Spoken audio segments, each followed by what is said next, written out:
Kay Ciudad Angeles, pasik na nga ng city government ing ligtas sa turismo kasao preng foreign investors. Ay ni report. So sulong ning City Government ning Angeles king pamanimuna ng Mayor Carmelo John Lazatin II ing ligtas sa turismo, masaleseng pamagnegosyo at organisadong pamangobyerno kapamila taning bayong dialogo kaya bereng foreign investors king entertainment district king syudad. Kapag nasaning meeting impasik na nga ning pamanuki kareng polisiya king pamagobra, kalinisan at kabulasan at reng takbang laban king krimen.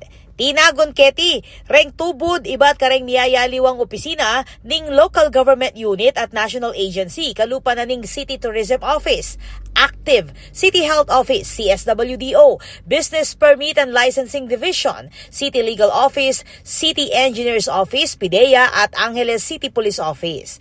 Pinuri dareng foreign investors ing administrasyon ng Mayor Lazatin king pamanyulong king meto nga transparent at business-friendly a komunidad. Uuna, ing kaligtasan dareng magobra at reng turista.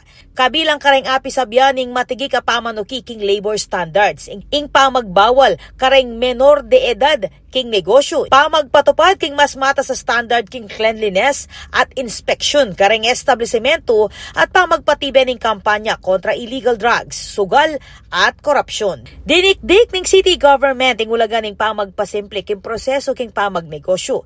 Ing pamaglako king red tape at pamagpasiknang king transparency at accountability king serbisyo publiko. Ako po, Patricia Mamangon para king News Force Pampanga. Balitang totoo, king Balen Susuyo.